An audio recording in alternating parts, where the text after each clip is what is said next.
су басқан жерді неге баспады деп Дәлелдеме келтірілген жоқ деп есептейміз. Қандай Толықтай. дәлелдеме сіз үшін? Фото видеода нақты талап қоюшының жері көрсетілмеген. Ол жерде су басқан жоқ па? Су басқан бар, нақты бір талап Басты ма, қоюшының. баспады ма, соны айтыңызшы. Жоқ, ол жерде басқан болар судың. Басқан болар ма әлде басты ма?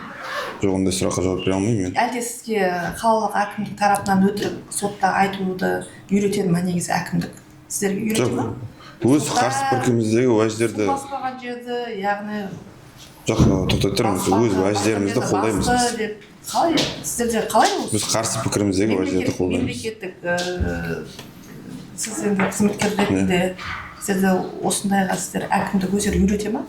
Жоқ, ол сұрағыңыз қате деп есептеймін. Неге қате? Ондай болмайды. Факт деген не ол? Құжаттамаға сәйкес жұмыс жасап отыр бұл жерде Бұл жерде комиссия. бар ма енді сондай сіздердің ұсынып отырған құжаттарыңыз? Қағидаға сәйкес комиссия жұмыс жасап Қағида қарап емес, көз емес, факт комиссияның бар ма? отырысын ұйымдастырып отыр. Дәлел деген сөз түсінесіз бе өзіңіз? Дәлел Мен сізге жауап беріп тұрмын. Түсінесіз бе? Комиссия барып Мемлекеттік көзбен қызметкерлерді. өзінің жұмыс шеңберінде барып қарау жұмыстарын жүргізді. КХ анашым деген. Біз осы жерде 4 түрлі мал ұстаймыз. Жылқы, сиыр, қой, түйе, 4 түрлі көшетін бәрі біледі. Біз 2024 жылы суға кетті. Үй, қорамыз, жонышқа, тал бәрі. Сонда 2024 жылы бізге ақша төленетін болды. Оценка жасады акиматтан, қалалықтан, ауыл шаруашылығынан 88 миллионға жасалып төленетін болып төленбеді ақша. Не үшін деген кезде біздер акиматпен сіздер соттасып жатсыздар, манағы Соколовка каналы бойынша 112-ші бекет деген біз дамбы соқтық. Сол жерге 18 километр 400 метр. Соның ақшасын төлемегеннен кейін біз сотқа бергеннен кейін сіздерге мынандай ақшасын төлемейміз. Біздер мына сіздің үйің қораң суға кеткен жоқ деп әкімнің, қала әкімінің орынбасары сөйтіп бізге деген кедергі жасады. Содан 2024-тен бастап 2024-2025 соттасы кейін 2026 әлі сот болып жатыр бізде. Әлі мына үй қораға өздері жіберді манағы оценщикті.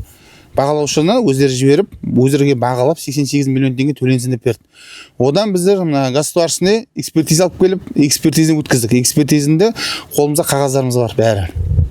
Жердің бүкіл документі бәрі түгел. Үй қоран документін бәрін бердік. Төленетін болып күнде счетымызды сұрайды, тағы басқасын сұрайды. Беріп келгеннен кейін бізге ақша төленбейді деді. Енді соттасып, біздер қалалық соттан ұтылып қалдық. Одан облысқа бердік, облыстан да ұтылып қалдық. Одан облыстан алып біз кассационныйға бердік. 6 айдан кейін кассационныйға беріп, кассационныйдан қаланында облысында шешімін жойды.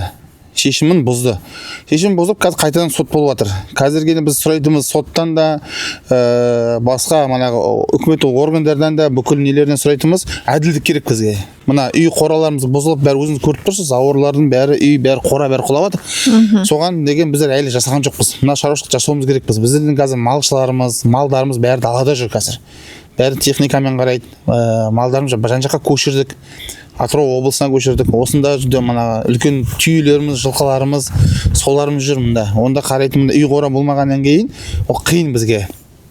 Енді ертеңге 29-да болатын сотқа осындай мына сіздерді шақырып, мына интервью берейік деп, осындай мәселені көтерейік деп отқанымыз.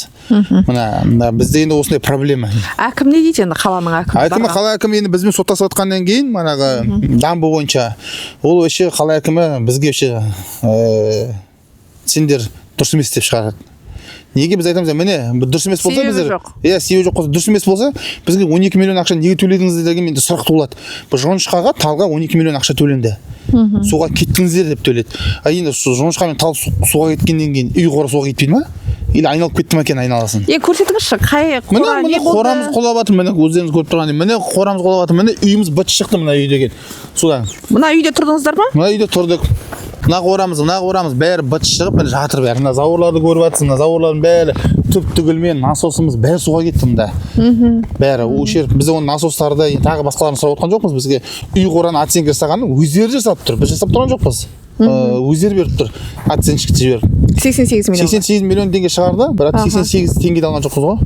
Манағана Соколовка каналымыз 112-ші бекетіміз ол жатыр. Қанша жыл болды енді су басқаннан кейін? 2 жыл болды. 2 жылдан бері әлі әуреге салып 24-25 енді 3 жылға кетіп тұр ғой қазір.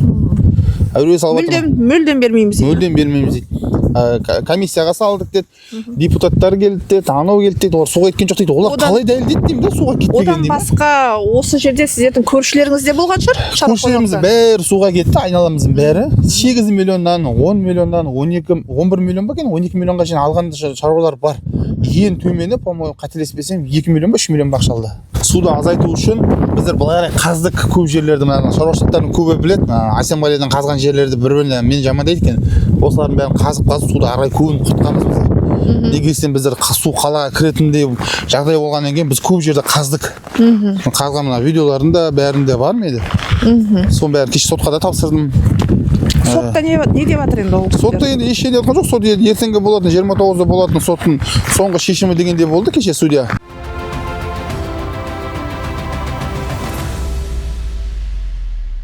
Шын шаруа қожалығы, яғни жауапкерлердің тарапынан 2024 жылда су тасқын салдарынан зардап шеккен деп тану бойынша комиссияның отырысының, яғни 24 жылы 8 қарашада 9 хаттамалы шешім заңсыз деп танып күшін жоюды сұрап отыр.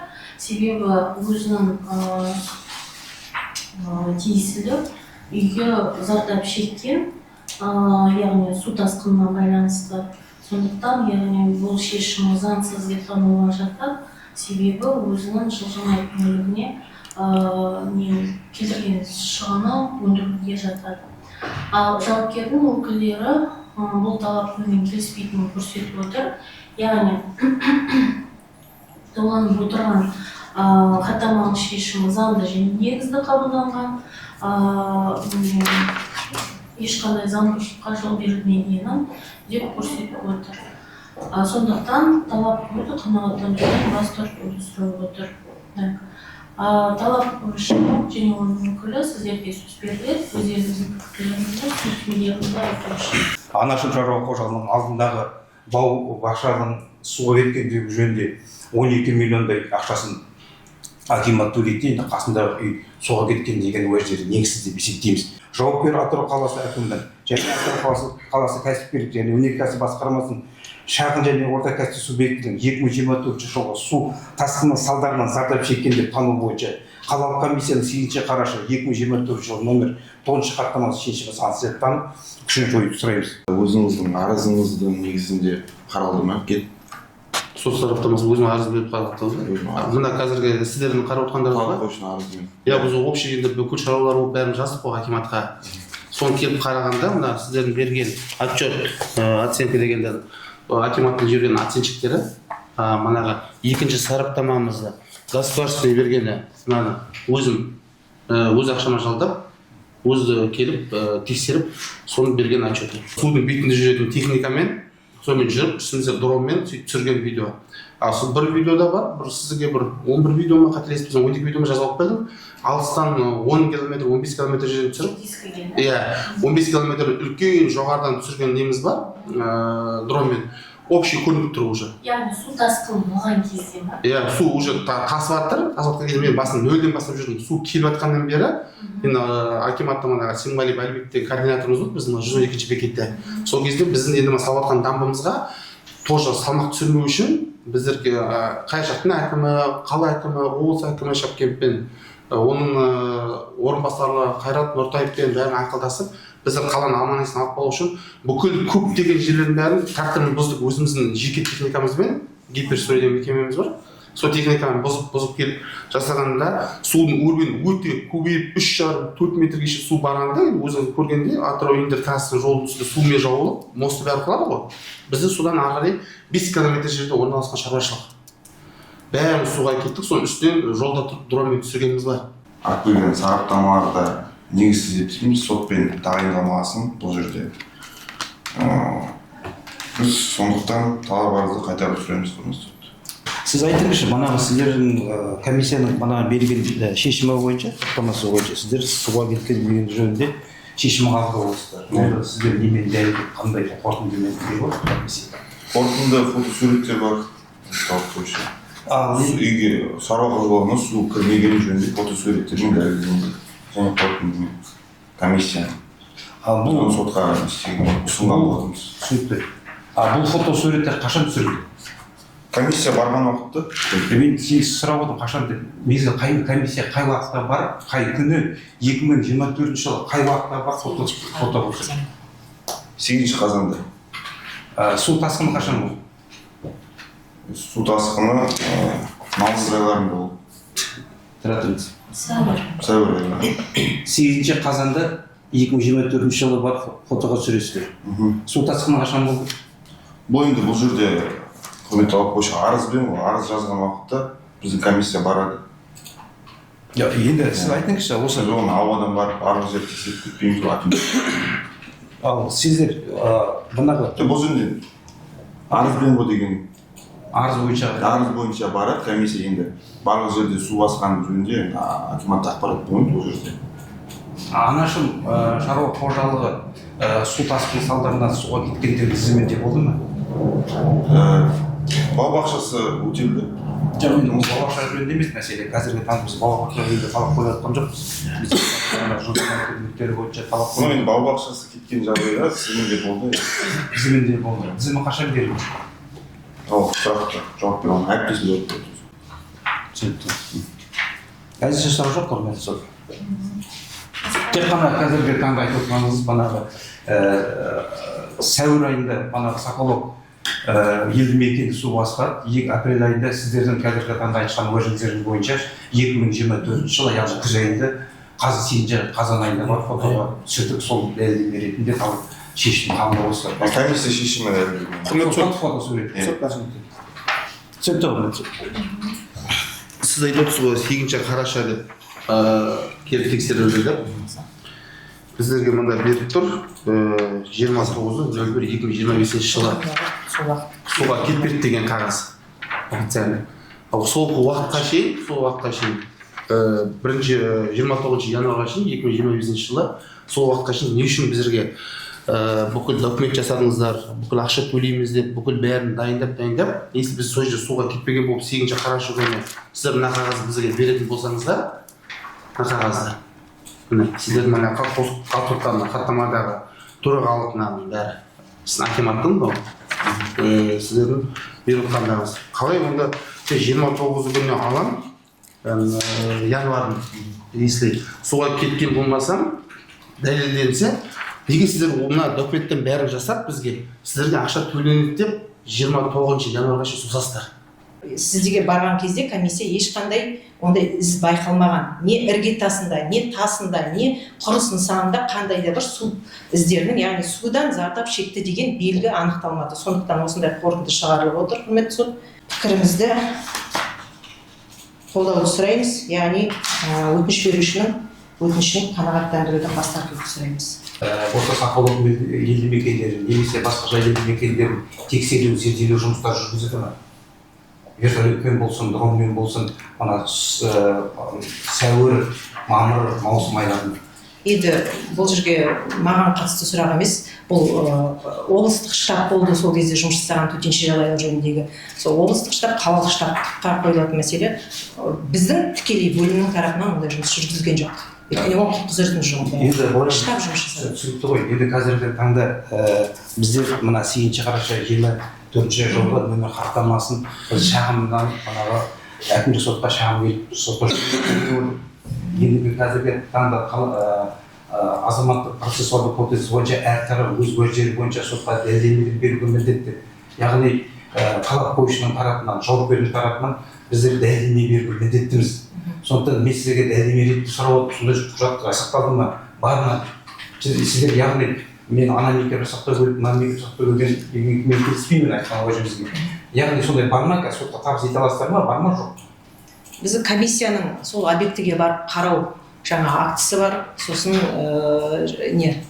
фото видеоларын ғана ұсындық, дәлелдеме ретінде бізде құжат сол ғана. Ол қашан жасақталған? Жаңа 8 қазан күні күз айында жасақталған. Оған дейін болған жоқ. Мен сұрағым болды сәуір, мамыр, маусым. Ол уақытта жасақталған. Енді екінші сұрағым. Сіздер айтасыздар, бағаға министрліктің дейсің ба қаулылар бар дейсіздер. Оның бәрі 18 қыркүйек 2024 жылы қабылданған қаулылар дейсіздер. Енді бұл жерде қараңызшы, бұл жерде әсемғали шаруа қожалығының қандай нәсі бар, суға кетіп отырсыздар. Қандай ол күтіп отпайды ғой.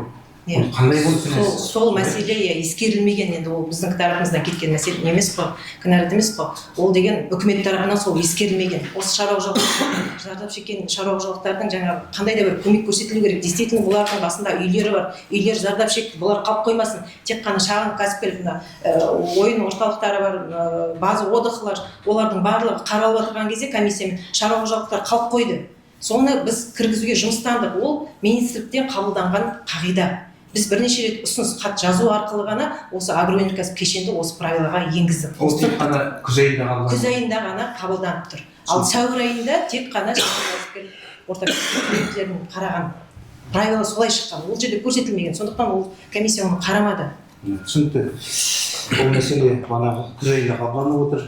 Соған байланысты қорытындысы несе болса. Енді мына айтыңызшы, мына сұраққа жауап беріңізші. Мен қазір Атырау қаласы әкімінің өкіліне сұрақ қойған болатынмын.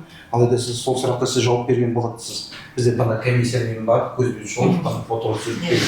Енді сол мәселесі енді сіз сол сұраққа жауап беріп отырсыз нақты. Енді соны сіз нақты жауап беріңізші. Енді сіз сол арасында сараптама орталық мамандары болды ма, әлде бір независимый тәуелсіз мекеменің, жекеменшік мекемелердің отқары болды ма, сол бойынша сіз қалай көзбен көріп, бұл суға кеткен жоқты қалай қорытындылар болсыздар? Енді біз қағида талаптарына сәйкес көрсетілген, соған сәйкес жұмыс атқарған бұл жерде комиссия.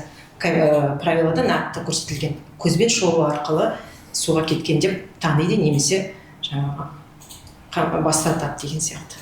Тек қана көзбен шолу жұмыстар жүргізілген. Ол жерде фото видео түсірілген болды. Сонда сіздердің тарапыңыздан көзбен шолып, сонда сараптаманы сол көзі кеткендер жөнінде қорытынды бере аласыздар ма? Енді сондай құқық беріп тұр қағидамен. Екі жаққа қарай кететін жоқ ғой. Арада хозяйствоға кететін не осы?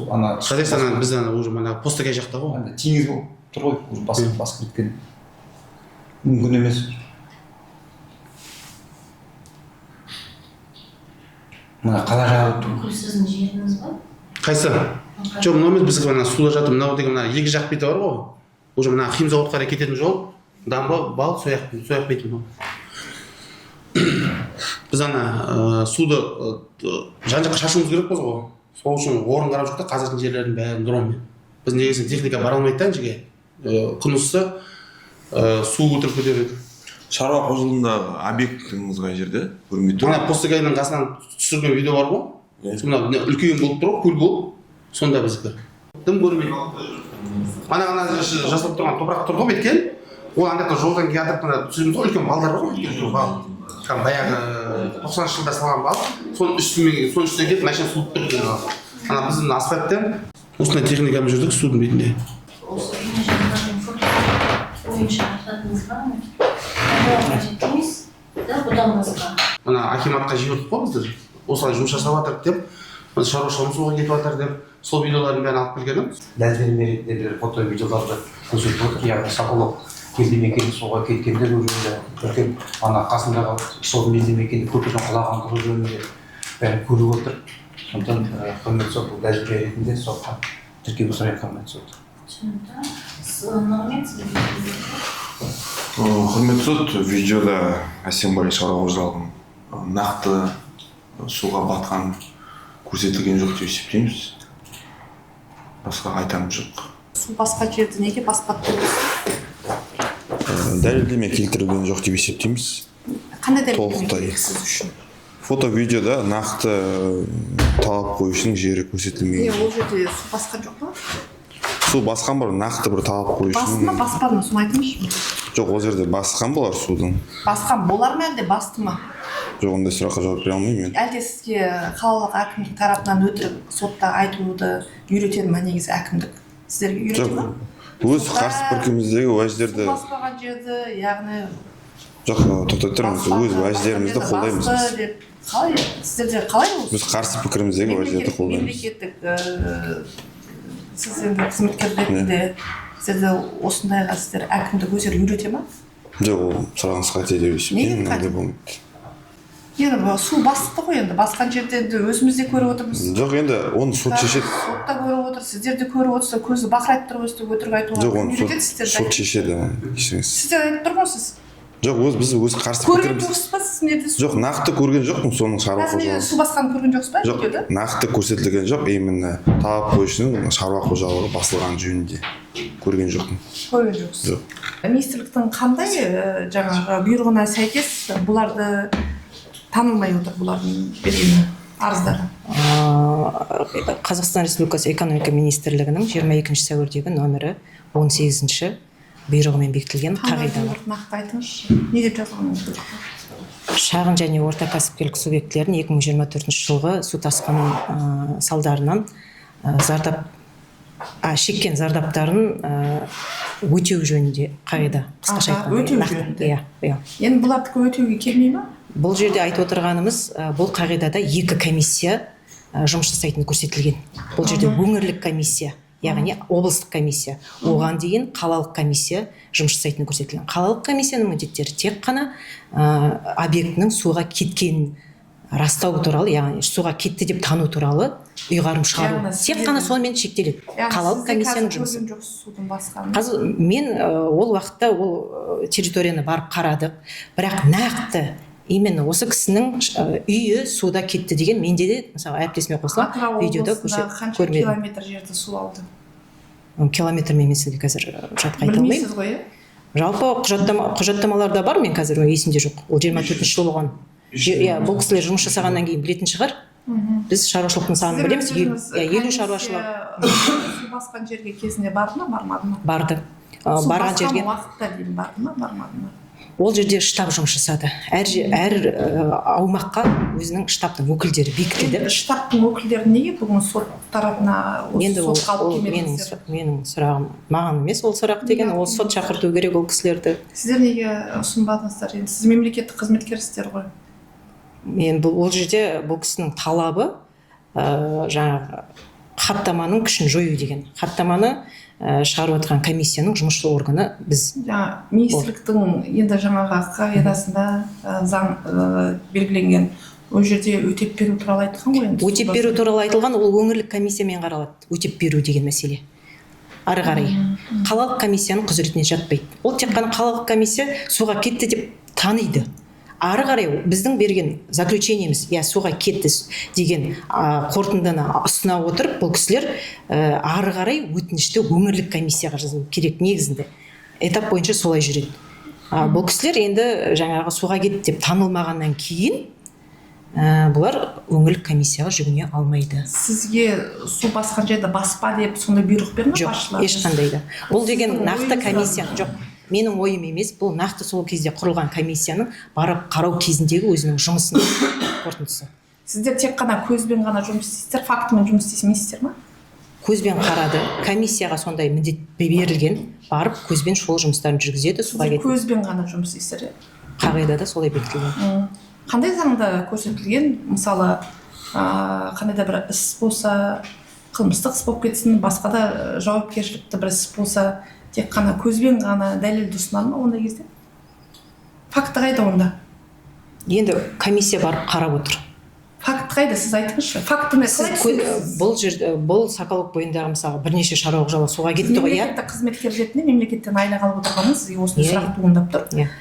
Факт деген не айтыңызшы? Бұл кісілер сияқты шаруа қожалықтарды қарау кезінде барлығының объектісінде көрініп тұрды.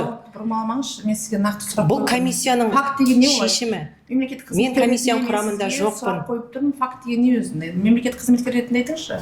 Факт деген не ол?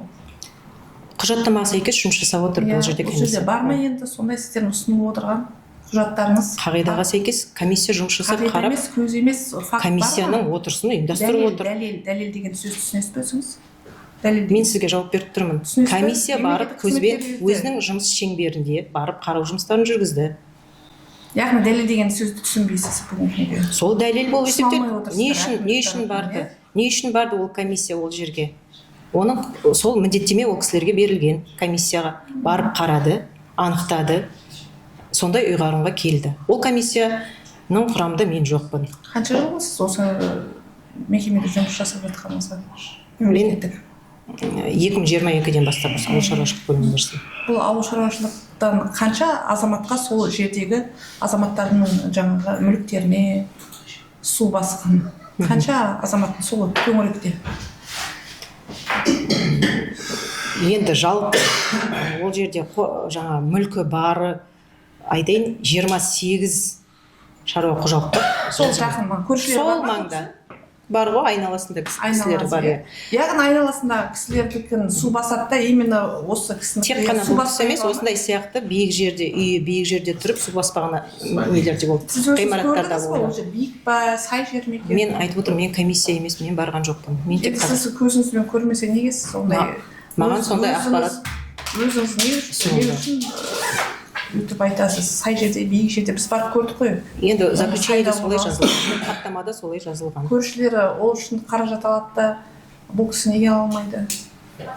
Енді бұл кісі нақты Сіз өзіңіз- көрініп тұрса, бұл кісіден де бас тартпас еді. Өзіңіздің басшыларыңызға Үкіметтен. ондай осындай сұрақ қоймадыңыз ба енді, как специалист ретінде ол жерге келіп тұрғаныңызда?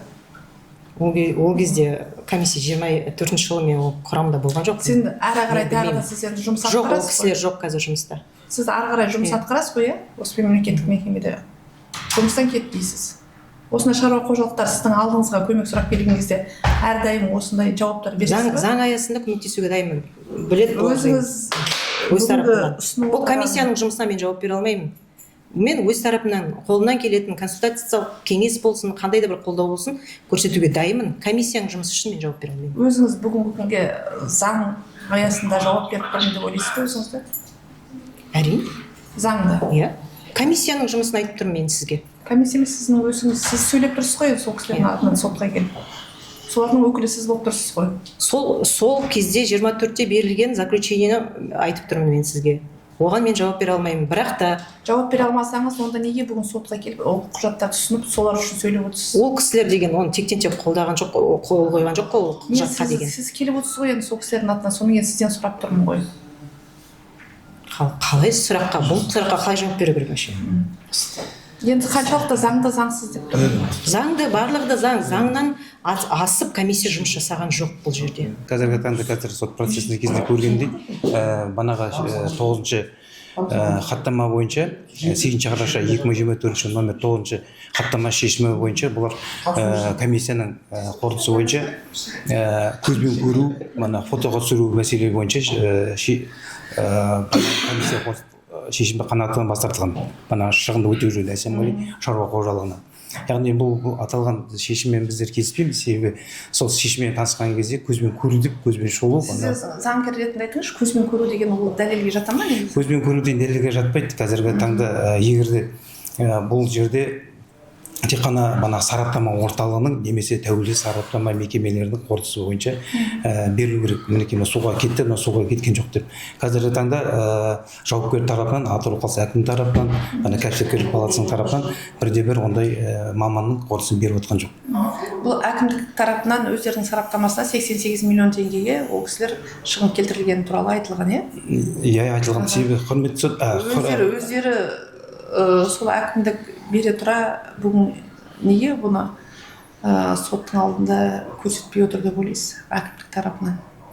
Әкімдік тарапынан бұл мәселе бойынша комиссиямен қаралу керек қой. Бұл шешімді егерде осындай дәлелдеме болатын болса, олар қорытынды шешімі күшін жойып, қайта комиссияға қарап, әсемғали шаруа қожалығының берген қорытындысын негізге қалып, қайта комиссия өткізіп, сол бойынша шешім қабылдау керек еді. Қазіргі таңда ондай шешім қабылдамаған, керісінше 8 қараша 2024 жылғы шешімін әсемғали шаруа қожалығына тек қана 29 қаңтар 2025 жылы табыс етіп отыр. Ол танысқан кезде олмен шешім бойынша әсемғали шаруа қожалығының мүліктік шығынын өтеуден бас тарту жөнінде шешім қабылдаған. Әкімдіктің бүгінгі сотта қатысып отырған өкілдерінің ұсынып отырған, сотқа айтып отырған мәлімдемелердің бәрі өтірік қой, дейсіз? Қазіргі таңда біз олмен келіспей жөнінде біз өтірік деп баға бере алмаймыз. Қазіргі таңда біз олардың берген шешімдермен келіспейміз. Келіспей жөнінде қолымызда біздердің дәлелдемелеріміз бар. Яғни сот сараптама орталығының жөнінде қорытындысы бар. Яғни әсемғали шаруа қожалығының суға кеткендігі жөнінде растайтын бірінші сот сараптамасының қорытындысы бар. Екінші сот сараптама қорытындысы бойынша яғни сол мүліктің суға кеткеніне байланысты 88 миллион өтемақы шығыны жөнінде де екінші қорытындымыз бар. Екінші қорытындыны беріп отыр. Сонымен қатар біздер манағы бейне және фото жазбаларды сотқа табыс етіп отыр, көріп отыр. Манағы Соколов елді мекенінің су басқандығы жөнінде, манағы сол жердегі көпірдің құлағандығы жөнінде, манағы Соколов елді мекендерінің толықтай су басып, шаруа қожалықтарын суға кеткені жөнінде бейне жазбаларды көріп отыр. Бұл қалай заказ деп ойлайсыз ба? Бұл неге бұл осы шаруа қожалыққа қаражат берілмей отыр? Енді мен оны заказ емес деп енді ешқашан айта алмаймын. Енді қазіргі таңда өздерінің тараптарынан сондай шешім қабылдап отыр ғой. Сондықтан оның бәрі біз келісіп, осы әкімшіліктің берген шешімімен біз келіспей, өзіміздің Қазақстан Республикасы Конституциясына заңына сәйкес өздерімізді дәлелдемелерімізді дәлелдеу үшін манағы Атырау облыстық мамандырылған әкімшілік сотына жүгініп отыр. Қазіргі таңда сот кеңесу бөліміне кетті. Енді бұйырса сол шешімін күтіп отырмыз. Бәрі құлап, көрініп, өзі экспертиз беріп тұр. Өздері манағы акиматтың несі бар, құжаты бар беріп отқан. Бәрі суға кетіп, мойындап өздері 12 миллионнан ақша төлеп, артынан жоққа шығарған. Ал если ондай басынан бастап болса, айту керек еді. Міне сендер кеткен жоқсыңдар десе, біз басынан бастап оны дәлелдерін алып келетін едік бәрін. Біздер өзім екі сотқа да қатысқан жоқпын, қалалыққа да, облысқа да. Енді қазір конституционный бұзылып келгеннен кейін өзім қатысып, қорғаушымен бірге жүрмін қазір. Ендігі мәселе бізге басында төлейтін болып келісілді, ақша бәрі ешқандай проблема болған жоқ. 28 шаруашылық деп тұр ғой. Общий 36 шаруашылық болды. 28 шаруашылықтардың бәрі жиналып, сол кезде бір қолдап,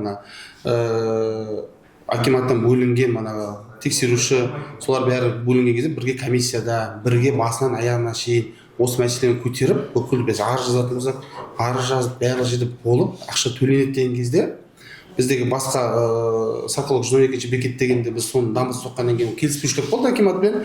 Соған қарамастан сіздер бізбен соттасасыздар, біз сіздерге жұмыстарыңыздың бәріне кедергі жасаймыз деп. Оны кім айтады? Әкімнен, қалалық әкімнен, оның орынбасарлар да бар, юристтер де бар, тағы басқалар, олар анық айтты. Бізбен соттасып жатсыздар. Қалалық әкіммен сізде қандай да бір келіспеушілік болып қалды ма? Келіспеушілік бар бізде. 112 бекетте 18 км 400 дамбы соқтық. Сума 625. Сол себептен сіздер. Сол себептен 625 миллион ақша төлену керек болды. Бізге төленетін уақытта қала әкімі келіп өзі қасында орынбасарлары, тағы басқалар бәрі болып келіп 50% ақшаңды аласың, 50%-ке сен тиіспейсің деген маған не қойды, мүмкіндік қойды. 50% менікі, 50% сенікі дегендей. Біз сол кезде бірден басын шешіп айттық, біз сізбен келіспейміз. Ол туралы сіздер запись жаздыңыздар ма? Біз запись жазған жоқпыз, оны бүкіл телевидениеде, бүкіл жаңалыққа шығардық оны. Ол туралы, бәрі жерде айтылды. Сол сот болып, қалалықтан ұттық, облыстан да ұттық кеше.